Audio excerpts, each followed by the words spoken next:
It was a dark and stormy night in London, the kind of night where the city's shadows seemed to take on lives of their own. Amidst the cacophony of thunder and the relentless downpour, an old cab rattled its way down Berkeley Square. Inside the cab, a young journalist named Emily, with her notebook clutched tightly to her chest, sat wide-eyed and curious. "You sure you want to do this, miss?" asked the cab driver, his voice tinged with unease. His eyes darted to the rearview mirror, catching Emily's gaze. Emily took a deep breath, her determination unwavering. "Yes, I have to. They say it's the most haunted house in London." The driver shook his head slowly, a shiver running down his spine. 50 Berkeley Square. "Even saying the address gives me the creeps. Every Londoner around here knows about that place. Ghost hunters, historians, they all agree it's cursed." Emily leaned forward, her curiosity piqued. "Cursed? What do you mean?" The driver hesitated, then began to recount the tale. Years ago, the house was left empty. No one dared to lease it because of the stories. The stories of ghosts, screams, and flashing lights from the windows. Many have seen and heard things that would chill you to the bone. Just as he finished speaking, the cab pulled up in front of the infamous house. Emily peered through the rain-streaked window, her eyes locking onto the dark silhouette of 50 Berkeley Square.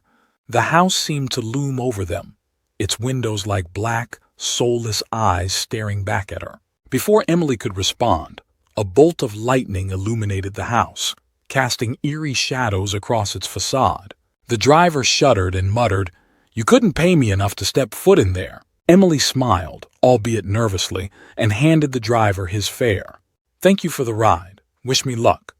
The driver gave her a somber nod. "You'll need more than luck, miss. Stay safe." As Emily stepped out into the rain and approached the house, she couldn't shake the feeling that she was being watched. The stories she had heard from her colleagues and the warnings from the locals echoed in her mind.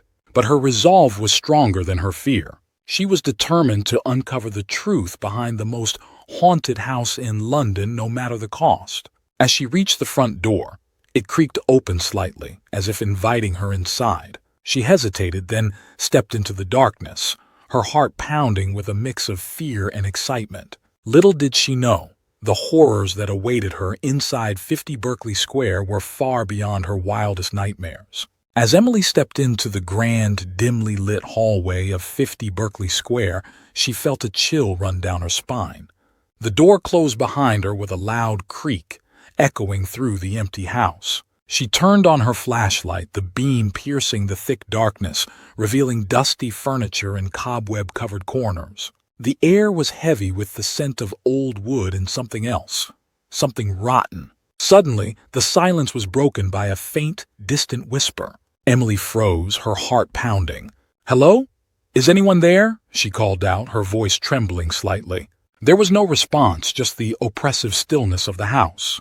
Determined to press on, she began to explore the rooms, each one more decrepit than the last. The walls seemed to close in on her, and the temperature dropped noticeably. As she walked through a long corridor, she noticed framed portraits on the walls, old, faded images of stern-looking individuals who seemed to watch her every move. 50 Berkeley Square has always had a dark reputation, she whispered to herself, recalling the stories she had heard. Over the years, countless tales of various ghosts haunting this place have emerged. She paused at a particularly eerie portrait of a man with hollow eyes. "They say he was one of the first to experience the hauntings," she murmured, feeling a shiver run through her. "No one ever stayed in this house for long.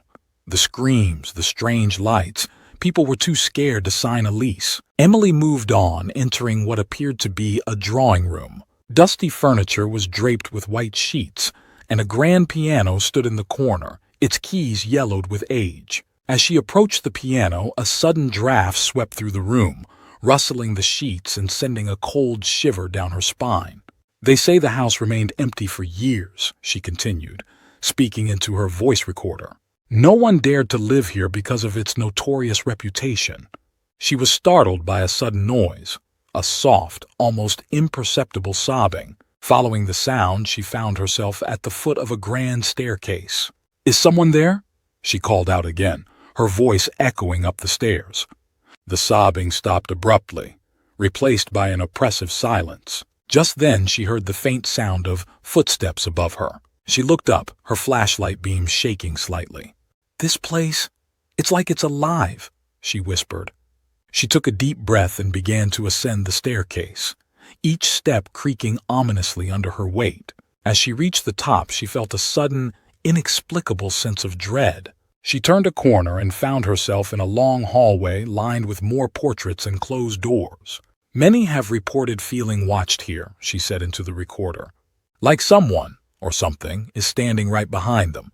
She heard a door creak open down the hallway. "Hello?" she called out, moving towards the sound. Her heart pounded in her chest as she approached the open door. She peered inside, her flashlight revealing an old bedroom, untouched for decades. Suddenly, the door slammed shut behind her, trapping her inside. She spun around, her flashlight flickering. "Who's there?" she demanded, her voice barely steady. The temperature plummeted and she felt a cold, clammy hand on her shoulder. She screamed and turned, but there was no one there. Her flashlight flickered out, plunging her into darkness. She fumbled for the door, but it wouldn't budge. As she stood there, trapped in the darkness, she heard the faint, whispering voices again. "Leave this place," they seemed to say. "Leave, before it's too late." With a surge of adrenaline, Emily managed to force the door open and stumbled back into the hallway, gasping for breath. She ran down the stairs and out of the house, not stopping until she was back in the safety of the cab. The driver looked at her, his eyes wide with concern. "You saw them, didn't you?" he asked softly. Emily nodded, still trembling. "Yes, I saw them." As the cab drove away, she looked back at 50 Berkeley Square, its dark windows staring back at her like the eyes of a malevolent beast. The house had claimed many souls over the years, and she knew she had barely escaped with her own. Emily sat in a small, dimly lit cafe across from 50 Berkeley Square, nursing a cup of hot tea. The rain still poured outside, adding to the eerie atmosphere. She had arranged to meet a few locals who had their own terrifying stories about the house. She glanced nervously at the clock, then back at the door, waiting for her interviewees to arrive. The doorbell jingled as an elderly woman entered, her eyes wide with a mix of curiosity and fear. "Mrs. Thompson?" Emily asked, standing up to greet her. "Yes, that's me," the woman replied, her voice trembling slightly. "You wanted to hear about the house?" "Please have a seat," Emily said, pulling out a chair for her. "I've heard so many stories, but I'd love to hear yours." Mrs. Thompson settled into the chair, her hands clasped tightly together. "It was years ago," she began, her voice low. "I used to live across the street. One night I saw strange flashing lights from the windows of that dreadful house. At first, I thought it was just my imagination, but then I heard it. A blood-curdling scream that echoed through the night. It sounded like someone was in terrible pain." Emily leaned forward, her eyes wide. "Did you see anything else?" Mrs. Thompson nodded, her face pale. "The next night I heard something even worse. It sounded like a body being dragged down the staircase. The noise was so vivid I could almost see it in my mind, the thud of each step, the desperate scrabbling. It was horrifying." The doorbell jingled again, and a young man in his 20s entered, looking around nervously. "Are you Emily?" he asked, approaching their table. "Yes, I am." "You must be Tom," Emily replied, gesturing for him to join them. Mrs. Thompson was just sharing her experiences. Tom sat down, his eyes darting to the window as if expecting to see something sinister. "I work as a security guard in the area," he said. "One night I was patrolling near the house. I felt this presence behind me. It was like someone was watching me, but every time I turned around, there was no one there. The feeling was so strong I almost couldn't breathe." Emily shivered, glancing at the house across the street. "Did you ever go inside?" she asked. Tom shook his head vehemently. "No way. But I did hear something. I was close to the entrance when I heard faint whispers. At first I thought it was the wind, but then the whispers turned into cries for help. It was like the house was alive, filled with tortured souls." Mrs. Thompson nodded in agreement. "Many have said the same. The house has a way of getting under your skin, making you feel things that aren't there, or maybe they are," she added with a shudder. Emily turned off her voice recorder and thanked them both for sharing their stories. "I appreciate your time and your courage in recounting these experiences," she said. As they left, Emily stayed behind, staring at 50 Berkeley Square through the rain-soaked window. The stories she had heard only added to the sense of dread she felt. She couldn't shake the feeling that something truly evil resided within those walls, something that thrived on fear and despair. Determined to uncover the truth, she packed her things and headed back to the house. The rain had subsided to a drizzle, and the night was eerily quiet. As she approached the front door once more, she steeled herself, ready to face whatever horrors lay within. Inside, the house was just as dark and foreboding as before. Emily moved cautiously through the rooms, her flashlight casting long, sinister shadows. She reached the staircase where Mrs. Thompson had heard the dragging sound and hesitated.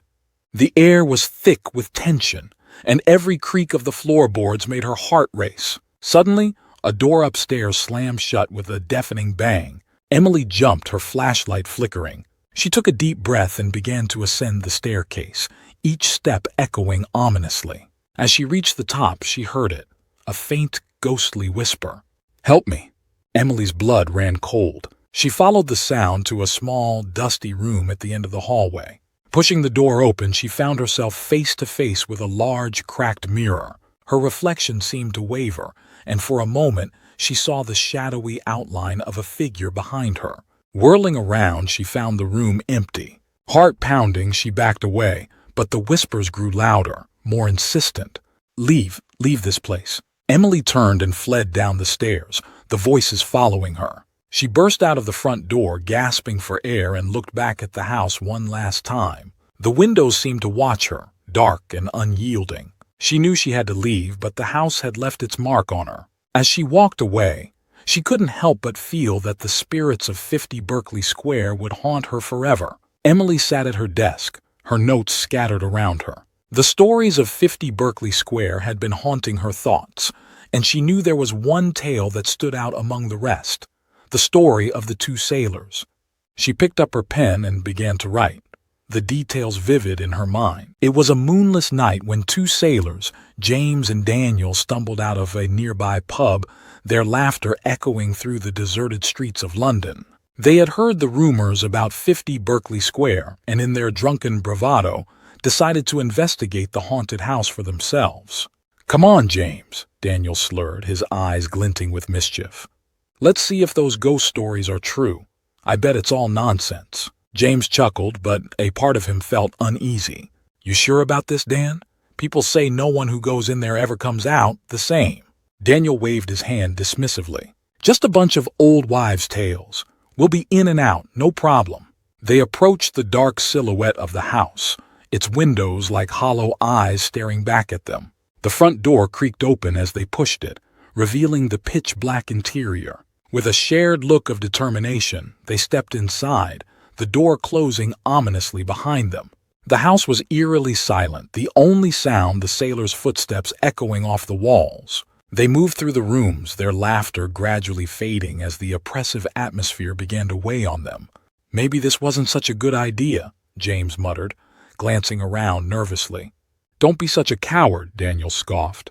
"Let's check upstairs. That's where they say the worst of it happens." Reluctantly, James followed Daniel up the grand staircase. As they reached the top, a sudden deafening bang echoed through the house, followed by the sound of heavy footsteps on the staircase. The sailors froze, their hearts pounding in their chests.